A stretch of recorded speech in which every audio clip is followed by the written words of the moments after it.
مولاي صل وسلم دائما أبدا على حبيبك خير الخلق كلهم. مولاي صل وسلم دائما أبدا على حبيبك. اذا غادي نبداو لهذا اليوم الوصفه تاعنا الاولى اللي هي تاع البرقوق اللحم الحلو ولا بلوتو طاجين الحلو. هنا غادي نخدمه بلا لحم لانه غادي ندير وجبه اخرى فيها اللحم. اذا ما نطولش عليكم، هنا غادي نديرها بطريقه صحيه جدا. واش نحتاجو كيله نتاع برقوق ومشماش وزبيب. هنا واش هما عندكم، المهم مع نصف كيله من التمر. هنا تقلعوا له العلف نتاعه. شوفوا هنايا دروا كل واحد الروحه، البرقوق الروحه، الزيت الزبيب الروحه، المشماش الروحه، والتمر الروحه. كل واحد ضفت له الماء مغلي. وهنا بالنسبه للتمر هو اللي تقيدوا بالقياس نتاع الماء المغلي. بالنسبه للتمر الماء المغلي يكون كيلة ونصف. عبرتوا كيلة تاع تمر يعني قياس تاع تمر، تزيدوا عليه قياس ونصف نتاع الماء مغلي. اما الاخرين تحطوا الماء على حسب ما تغطيو الكميه نتاع. كيما هنايا حطينا الماء باش غطينا البرقوق كامل، وهنا حطينا باش غطينا مشماش، وهنا باش حطينا زبيب. لكن هنا بالقياس، هنايا كيلة تاع تمر تعادل كيلة ونصف من الماء. فوالا هذه هي. خليهم 20 دقيقه في الماء مغلي ونعاود نولي لكم. 20 دقيقه راني ماشيه نميكسيه بالبغا ميكسور. فوالا هنا باش ما تبغيو تميكسيوه بالبغا ميكسور ولا باش ما حتى نطحناه ونولي لكم. هنايا بعد ما طحنت الخليط نتاعي تاع الماء والتمر، هنايا جبت، شوفوا معايا برك باش تشوفوا، هنايا جبت كسرونه، وجبت هنايا هذا غربال فوالا، وجبت هاد الشاش هي اللي غادي تعاوني باش نصفي الماء نتاع التمر نتاعي. هذا غادي نصفي به. اذا هنايا برك تشوفوا هنا باش نوريكم عاوده. كنت صفيت الاخرى البقيه هذه كيما هكا. شوفوا هنايا، شوفوا، وهذا اللي بقى نصفيه حتى هو بهذا الشكل. هاد شوفوا كيفاش يجي عاقد على هاد لاصوص، يجي عاقد. هذا هو اللي غادي يحلي لنا المرقه نتاع الحلو نتاعنا. حطيت الصلصه تاعي اللي استخلصتها من التمر بعد ما صفيتها كما وريتها لكم. غادي نحط لها هنايا مغرف من الزبده نتاع البقري، زبده حيوانيه يعني حاجه 100 غرام تقدروا تقولوا. وهنايا نحط لها عود تاع قرفه. اذا هنا بعد ما غلالي دبت لي الزبده تاعي وغلالي الماء تاعي اللي نتاع التمر، غادي نضيف هنايا الزبيب فوالا، ونضيف المشماش ونغلق عليهم. نخليهم 20 دقيقه، نخليهم يطيبوا 20 دقيقه كما هكا. نخليهم يطيبوا 20 دقيقه ونولي لكم.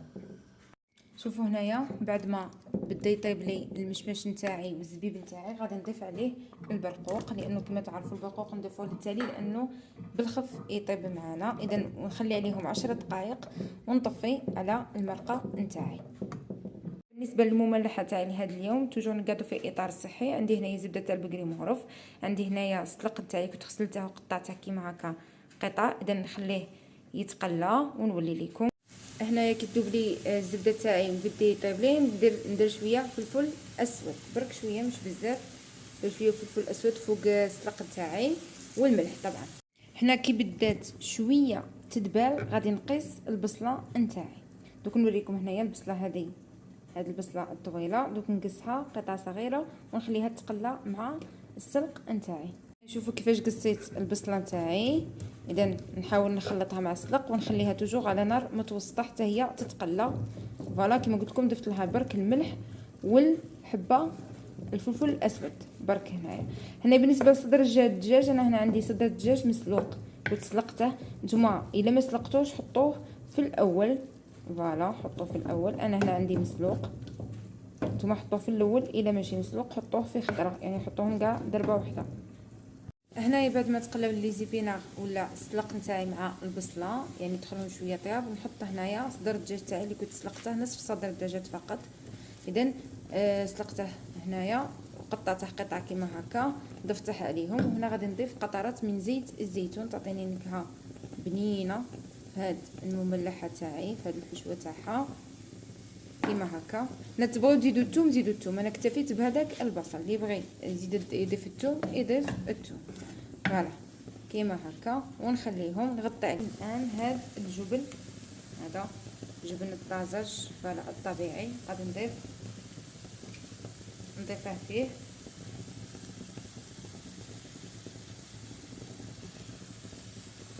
اذا ونخلطو، نخلي حاجه دقيقه برك.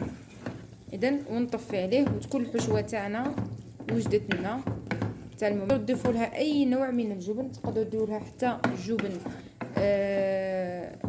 مثلثات، تقدروا ديروا جبن مبشور، يعني هنايا لكم الاختيار. اذا هنايا غادي نفوتوا كيفاش نديروا لا فارس نتاعنا. كنا وجدناها ها هي بردت. الان جبت الديون نتاعي،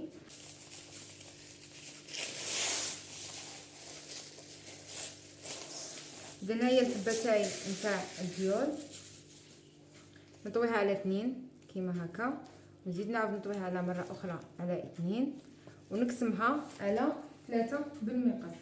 3 احسن يكونوا متساويين، 3 قطع يكونوا متساويين. فوالا يعني نقصوها هكا ونزيدو عند هكا. فوالا الان واش رايحين نديرو؟ نجيبو الصنيف هادو ندهنهم بالزيت كيما هكا.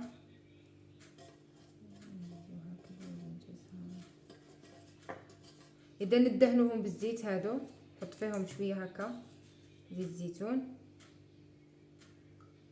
فوالا نحط هنايا زيت الزيتون كيما هكا، وهذه ندهنها من الفوق، ندهنها من كلتا الجهتين. فوالا ونحطها كيما هكا.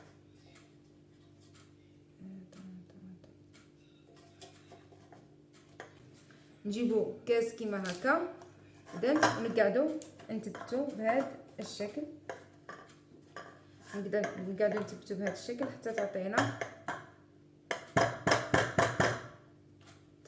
الشكل. فوالا شوفوا معايا، غادي نكمل بنفس الطريقه ونولي لكم. نحطهم في الفرن طبعا يتحمروا ويقبضوا هذيك لافورم نتاعهم ونولي لكم. اذا ها هما بعد ما طابوا الحبيبات نتاعي،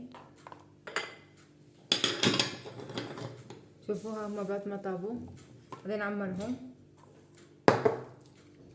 هنايا بلاصوص تاعي كيما هكا بالحشوه هذه نعمروهم.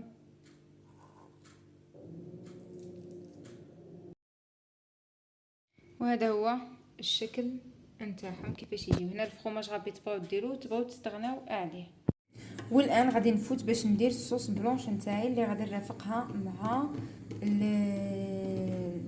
الطبق نتاعي الثاني. اذا هنايا حطيت الزبده تاعي توجور تاع البقري، حطيت فص تاع توم يكون كبير ولا 2 فصوص صغار، نحط الشامبينيون نتاعي. انا هنا درت كميه قليله يعني على حساب عدد الافراد، نتوما تقدروا تضاعفوا الكميه.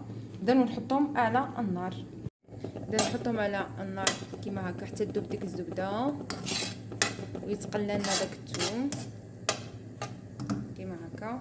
هنا بعد ما تقلات لي الثوم نتاعي والشامبينيون في الزبده هذيك، غادي نضيف هنايا هاد الكريم فريش، هذه كريم ليكيد. فوالا هنايا حوالي 180 مليلتر، يعني الا كما قلت لكم هنا على حسب اعداد افراد العائله، ماشي نكثر بزاف. هنا نضيف لها شويه فلفل اسود برك شويه، ونضيف لها طبعا الملح. فوالا هنايا الملح على حسب الذوق. فوالا اذا ونحرك ونخليها الطيب. هنايا سيبو طابت لي لاصوص تاعي. كيفاش نعرف بلي طابت لي؟ شوفوا هنا كي تعليو تسيبوها، كي تعليو كيما هكا تسيبوها عاد تبقى لاصقه في المغرفه. هنا تحبسوا عليها النار وتخليوها جانب. اذا هنايا كما قلت لكم بالنسبه للحشوه عندي هنا 20 تاع كفته تاع الدجاج، 2 بورسو تاع فرماج، حبه بيضه. اذا ونخلط الى هنايا بالنسبه للكفته نتاعي هنا كانت متبله، شيتها متبله يعني فيها الثوم، فيها القزبر، فيها الفلفل الاسود وفيها الملح. فوالا هذه التتبيله تاعها. وفيها شويه سكينجبير. فوالا هنايا اللي ما تبلهاش يتبلها هذا كيما قلت لكم دروك. انا شيتها متبله، فيها الثوم، فيها كل شيء صالحه. كيما قلت لكم ضفت لها بيضه وزوج فرماجات ودفت لها 3 مغارف كبار نتاع شابلوغ. فوالا وخلطت. فوالا شوفوا هنايا التكستور نتاعها كيفاش تجي دايره. فوالا ما تجيش جاريه بزاف وما تجيش قاصحه بزاف. فوالا هذه هي. الان غادي نجيب ليمون تاوعي نولي لكم. هنا جبت الليمون نتاعي كيما هكا، دهنتهم بالزيت. انا هنا درت زيت زيتون شويه تاع لا شابلور كيما هكا وغلفتهم كيما هكا. غادي نحط فيهم الحشوه تاعي اللي هي هذه، غادي نحطها فيهم ونولي لكم. بعد ما دهنت السنيوه تاعي كيما هكا، ليمون تاعي عفوا، دهنتهم بزيت الزيتون كيما قلت لكم بالشابلور. حطيت الكفته تاعي كيما هكا، نحطهم في الفور يطيبوا ونولي لكم. شوفوا هنا بعد ما طابت الكبده تاعنا، انا بالنسبه لاصوص اللي نسقيو بها عندي حبه بيضه كامله، زوج فرماج، ها هما زوج فرماج، وعندي البيشاميل. هنا بيشاميل تحطوا قدر فنجان. فوالا نخلطهم بالفوي، نخلطهم كيما هكا بالفوي، ونحط شويه فلفل اسود والملح طبعا ونولي لكم. خلطت لاصوص نتاعي بالبغا ميكسور، غادي نبدي نحطها مباشره فوق لي مول نتاعي. بسم الله، ونردهم للفرن ونشعل عليهم برك من الفوق. هنا كيما هكا.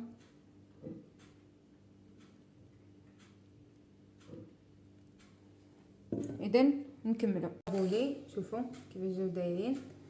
نفوتوا طريقه التزيين. طبعا هنا حتى يبردوا، انا حتى بردوا راني عاده نديمولي فيهم، ماشي هما سخونين نديموليهم، خليهم يبردوا جيدا عاده نديموليهم. فوالا غير بشويه. بسم الله بسم الله يا ربي.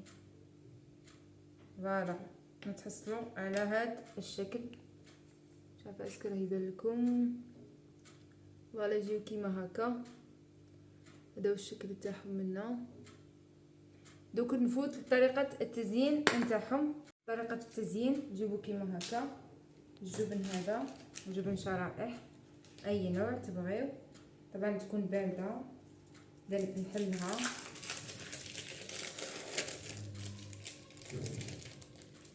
كما قلت لكم تكون بارده باش تساعدكم. اذا ونجيب هذا اذا وناخذ الفورمه نتاع القلب كيما هكا. فوالا ونطبقها، نحطها على كيما هكا، نحطها كيما هكا. هذا هو التزيين. اذا تقدروا فوالا ديال الحبيبه تاعنا كيما هكا. اذا هذه هي الاطباقنا لهذا اليوم. هذه هي السلطه تاعنا. كنت درت سلطه عاديه هنايا بمقارون هذاك الصغير، بطراف، شويه جزر، وزينتها بهذا الشكل. بالنسبه للطاجين تاعنا الحلو، هذا هو الشكل نتاعه اللي درناه صحي برقوق. كنت درته بججلان. فوالا هذا هو المشماش وزينته باللوز كيما هكا يجي الشكل تاعه. بالنسبه لي صالي تاعنا ولا البوراك اللي درناهم بلي زيبينار اللي درناهم بالسلق، هذا هو الشكل نتاعهم. درتهم في صحنين، هذا الصحن وهذا الصحن. بالنسبه للطبق الفرماج نتاعنا بالصوص بلونش، هذا يجي كيما هكا. شوفوا الاطبق يجي كيما هكا الشكل تاعه. فوالا وزينته بهذه الطريقه ورافقته بصوص بلونش مع شامبينيون. وهادو مخللات نتاعنا والتمر طبعا. وهنايا محلبي تاعنا تاع الارز، هذا شريته جاهز برك طيبته خلطته مع الحليب وشويه سكر. وهنايا المحنشه ولا ميني محنشه اللي سبق وشاركتها معاكم، وكانت هذه هي واتي طبعا.